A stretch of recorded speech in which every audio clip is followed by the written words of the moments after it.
لا نبالي لو أرادنا خلعها مات الجبال في سبيل الله سرنا عبر ساحات القتال أيها التاريخ عدنا قد رجعنا من جديد.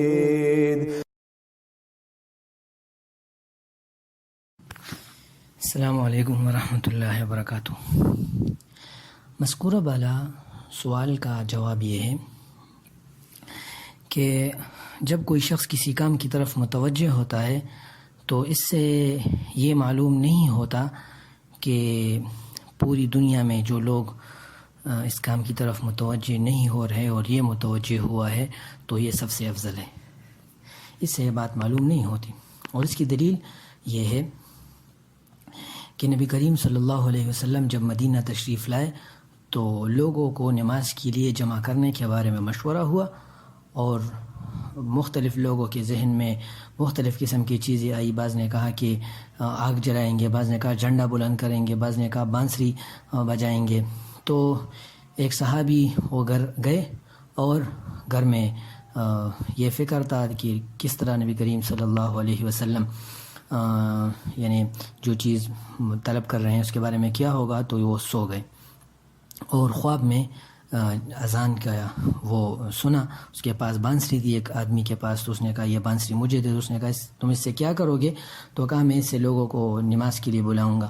تو اس نے کہا میں اس سے تمہیں اس سے بہتر چیز بتاتا ہوں. اور پھر وہ اذان کی کلمات اس کو سنا رہے تھے. تو صبح اٹھ کے نبی علیہ السلام کے پاس آئے اور نبی کریم صلی اللہ علیہ وسلم کو اپنا خواب بیان کیا. تو نبی علیہ السلام نے کہا یہ جبرائیل تھے اور تمہیں یہ بات بتائی تھی، یہ خواب میں تمہیں یہ بتایا تھا، تو یہ اللہ کی طرف سے ہے. اٹھ جاؤ اور بلال کو یہ سمجھا دو، بلال کو یہ کلمات سناؤ کیونکہ ان کی آواز بلند ہے، ان کی آواز اونچی ہے. تو حدیث کی کتابوں میں صرف یہ اس صحابی کے بارے میں یعنی یہ حدیث ہے عبداللہ ابن زید ابن عبد ربی. تو حضرت ابوبکر رضی اللہ عنہ کو نہیں آیا، نبی کریم صلی اللہ علیہ وسلم کو خواب میں نہیں آیا، دوسرے عشرہ مبشرہ کو یعنی نہیں آیا، اور عمر رضی اللہ عنہ کو آیا. تو لیکن عمر نبی علیہ السلام نے کہا کہ وہ تم سے آگے مجھے خبر دی ہے.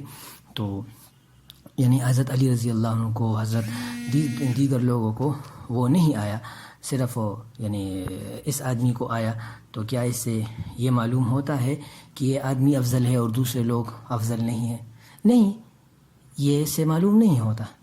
جس طرح دوسری حدیث ہے عمر رضی اللہ عنہ کے بارے میں اسلام نے فرمایا کہ اگر میرے بعد نبی ہوتا تو وہ عمر ہوتا. تو اور عمر جس راستے سے گزرتے تو شیطان اس راستے سے دور بھاگتا ہے.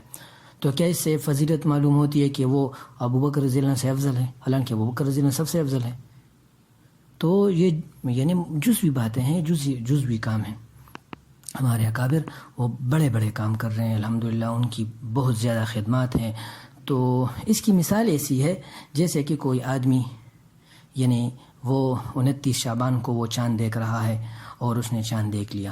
ایک بدھس آدمی ہے، پنڈو آدمی ہے، تو اس کو پتہ نہیں ہے، دین کا پتہ نہیں ہے، پورا نماز بھی صحیح نہیں ہے، ذکر بھی صحیح نہیں کر رہا، تہجد کا معمول بھی اس کا نہیں ہے. لیکن وہ رات کو یعنی یہ فکر تھا کہ چلو کل آج 29 شعبان ہے، چلو شب التماس ہے، آپ یعنی چاند دیکھتے ہیں.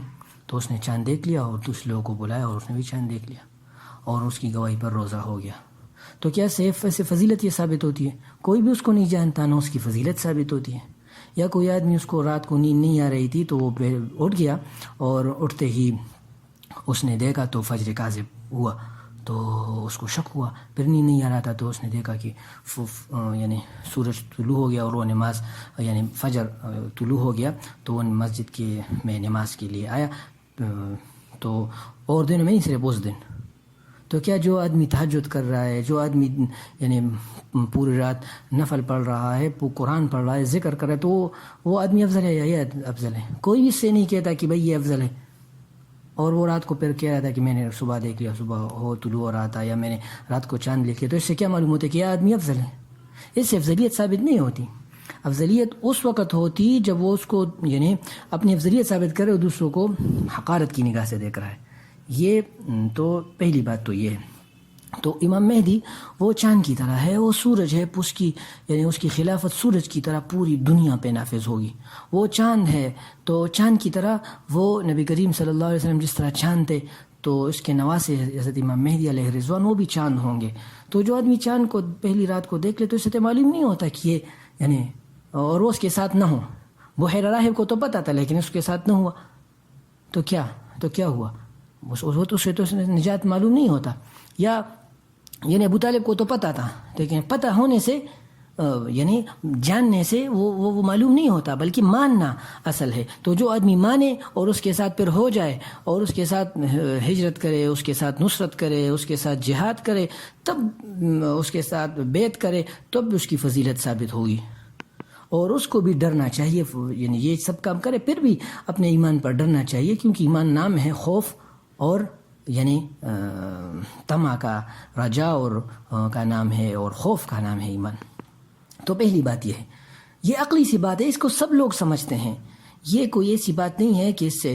اور دوسری بات یہ ہے کہ یعنی بعض باتیں ایسی ہوتی ہیں کہ اس کی طرف اگر بڑے حضرات متوجہ ہو جائیں, بڑے حضرات اس بات کی طرف متوجہ ہو جائیں تو لوگ دوسرے کاموں کو چھوڑ کر اس کی طرف یعنی اس کی طرف ہو جاتے ہیں. تو یہ مناسب نہیں ہوتا. جس طرح کہ ایک حدیث ہے, حضرت ابو ہریرہ رضی اللہ عنہ کو نبی کریم صلی اللہ علیہ وسلم نے فرمایا کہ جو آدمی یہ عمل کرے تو وہ جنت میں جائے گا. تو وہ آدمی تو ابو ہریرہ رضی اللہ عنہ وہ دوڑے بھاگ کے جا رہے تھے کہ کہاں کہ نبی اسلام کو سے کہا کہ مجھے اپنا جوتا دے دے. نبی اسلام نے تصدیق کے لیے اپنا جوتا بھی دے دیا کہ یہ نبی اسلام کا جوتا ہے, اس نے مجھے بھیجا ہے کہ جو آدمی یہ عمل کرے گا وہ کامیاب ہوگا اور وہ بالکل جہنم میں نہیں جائے گا. تو راستے میں حضرت عمر رضی اللہ عنہ ملے, اس نے کہا کیا جا رہے, اس نے کہا یہ. تو وہ عمر رضی اللہ عنہ نے اس کو زور سے مکہ دیا اور اس طرح مکہ دیا کہ وہ یعنی زمین پہ بیچارے گر گئے اور وہ آگے بھاگ رہے, عمر رضی اس کے پیچھے بھاگ رہے, نبی اسلام کی طرف گئے. تو اسلام نے کہا کہ آپ نے اس کو کیا کہا, اس نے کہا ہاں میں نے یہ کہا ہے. تو اس نے کہا یہ عمر رضی کی طرف یہ مجھے مار رہا ہے, آپ نے مجھے بھیجا. تو نبی علیہ السلام نے عمر رضی اللہ عنہ نے یہ اس کو کہا کہ نبی عمر رضی اللہ عنہ نے کہا کہ لوگوں کو ان کے عمل پر چھوڑ دیا جائے. اور یہ بات تو ہے لیکن لوگوں کو نبی علیہ السلام نے کچھ بھی نہیں کہا. تو اس سے معلوم سے اس طرح کہ یعنی صحابہ کرام رضوان اللہ تعالیٰ علیہ مجمعین نبی اسلام صلح حدیبیہ میں وہ نبی علیہ السلام نے کہا کہ سر منڈواؤ اور اپنے ہدایہ جو ہے ذبح کرو, تو کوئی نہیں کر رہا تھا, وہ ہینگ سے ہو گئے تھے. تو ام سلمہ رضی اللہ کے ساتھ مشورہ کیا تو ام سلمہ رضی اللہ نے کہا کہ آپ خود کرے, آپ خود یعنی حل کرے, آپ خود جانور ذبح کرے. تو صحابہ کے آپ کو دیکھ کے یہ کریں گے, وہ بھی کر لیں گے. تو اس سے کیا یہ معلوم ہوتا ہے کہ ام سلمہ رضی اللہ سارے صحابہ کرام سے اور حضرت ابوبکر رضی اللہ سے افضل ہو گئی؟ کیا اس سے یہ معلوم ہوتا ہے؟ اس سے ہرگز یہ معلوم نہیں ہوتا. اور دوسری بات یہ ہے کہ مجاہدین ہیں, بڑے بڑے مجاہدین ہیں, ان کے بڑے خدمات ہیں اور بڑے بڑے مصنفین ہیں, بڑے بڑے محققین ہیں, تو آپ کو یہ فکر کیوں لے گی, آپ ٹینشن نہ لیں. تو یہ بات اس سے معلوم نہیں ہوتا کہ یہ یعنی کہ وہ جو یہ بڑے لوگ یہ نہ کرے تو چھوٹا آدمی کرے تو وہ غلط ہے, جب تک بڑے آدمی نہ کرے, اس سے معلوم نہیں ہوتا. اور اس کی دلیل یہ ہے کہ جیسے کہ یعنی اس سے تو کوئی آدمی یہ کہے گا کہ حضرت ابوبکر رضی اللہ اتنے پرانے صحابی ہیں اور حضرت عمر رضی اللہ اتنے پرانے صحابی ہیں اور فلاں اتنے پرانے صحابی ہیں, تو اب حضرت ابو ہریرہ رضی اللہ کیوں, وہ تو 7 ہجری میں اسلام لائے, تو وہ کتنی یعنی اتنی بہت زیادہ حدیثیں ان سے مروی ہے اور ابوبکر رضی اللہ سے اتنی نہیں مروی ہے, تو یہ تو اچھا نہیں ہے. کوئی آدمی پھر یہ بھی کہے گا, تو اس سے یہ ثابت نہیں ہوتا. اس سے اس کی فضیلت ثابت نہیں ہوتی, جزوی ادنا سی فضیلت بھی یعنی ادنا سی فضیلت ہے امام مہدی کی بات کرنا اور یہ کرنا. تو اور دوسری بات یہ ہے کہ کوئی آدمی یہ کہے گا کہ جیسے کہ صہیب رضی اللہ عنہ اس کے کمر میں اس کے کندھے میں اتنے بڑے بڑے سوراخ تھی, تو اس نے کہا کہ کفار مجھے لٹاتے تھے اور مجھے زمین پہ لٹاتے تھے اور جو انگارے تھے اس پہ بٹھاتے تھے مجھے, اور مجھے مکہ کے رستوں میں وہ کھینچتے تھے اور مجھے مارتے تھے. بلال رضی اللہ عنہ کو مارتے تھے اور پھر حضرت سمیہ رضی اللہ عنہ کو شہید کیا, عمار بن یاسر رضی اللہ عنہ کو یعنی کتنی تکلیف اٹھائی, اور عمر رضی اللہ عنہ تکلیف. تو کیا کوئی آدمی کہتا ہے کہ حضرت ابوبکر رضی اللہ عنہ وہ تو اس کو تو نہیں مارا, اس کو مار نہیں پڑی, حضرت بلال کو مار پڑی, اور خلافت حضرت بلال کو نہیں ملی, حضرت عمر رضی اللہ عنہ کو ملی ہو حضرت. تو یہ تو بیوقوف آدمی ہوگا کوئی یہ باتیں کرے گا، اس سے یہ ہرگز یہ ثابت نہیں ہوتا۔ اور دوسری بات یہ ہے کہ ہمیں یہ پتہ ہے کہ طالبان، افغانستان کے طالبان وہ حق ہے، وہ سچ ہیں، وہ سچے مجاہد ہیں، وہ سب پکے مجاہد ہیں، ساری دنیا کے مسلمانوں کو پتہ ہے۔ تو ہمارے اکابر کو یہ پتہ نہیں ہے، وہ ان کی تصدیق نہیں کر رہے۔ لیکن ابھی ہم میں سے کون جا رہا ہے وہاں؟ بہت کم لوگ جا رہے ہیں، یا کس کو پتہ نہیں ہے کہ اسامہ بن لادن وہ شہید رحمۃ اللہ علیہ وہ بڑے آدمی تھے، سب لوگوں کو پتہ ہے، ساری دنیا کو پتہ ہے، سب مسلمانوں کو پتہ ہے۔ تو کیا لیکن جب پتہ ہونا اور ان کے ساتھ ہم یعنی ان کے مشن میں یعنی حقیقی ان کی طرح مجاہد وہ تو ہم نہیں کرتے، تو کس سے کیا یہ کون لوگ اس کے ساتھ ہو گئے؟ تو اس سے یہ ثابت نہیں ہوتا۔ اور یعنی اصل بات یہ ہے کہ کوئی آدمی یعنی وہ محنت کرتا ہے، اس کا مطلب یہ ہو کہ یہ ساری محنتیں غلط ہے اور یہ صحیح ہے۔ یہ بھی اگر یہ ہوتا تو یہ تب غلو ہوتا۔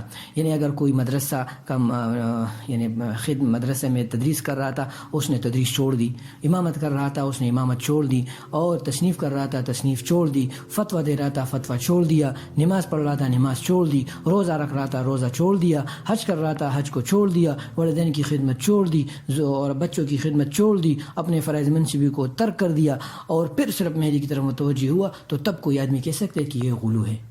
نہیں بھائی، یہ غلو اس وقت ہوگا جب ہم دین کے فرائض اور واجبات کو چھوڑ کر اس کی طرف متوجہ ہو جائے۔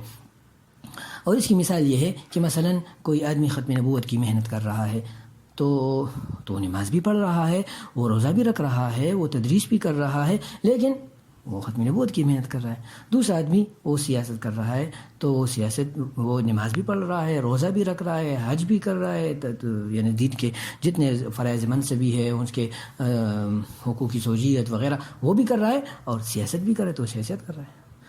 تو اس سے یہ قطعاً یہ ثابت نہیں ہوتا۔ اور اگر ہم اکابر کے منہج کے خلاف کوئی کام کر رہے ہیں، اکابر کے منہج کے خلاف کوئی کام کر رہے ہیں، تو کیا تب یہ ہوگا؟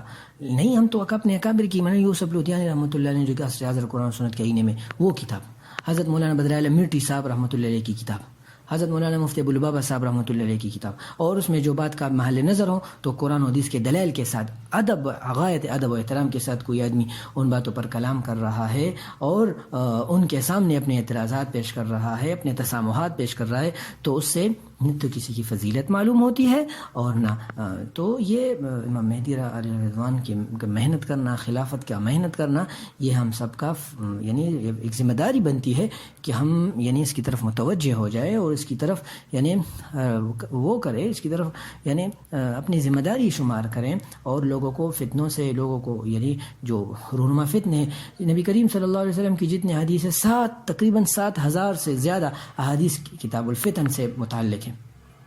تو یہ کیوں؟ اور یہ اہم ہے، تقریباً 33 احادیث، اور یہ تو تواتر کے ساتھ، تواتر معنوی ہے اس پر کہ امام مہدی آئیں گے۔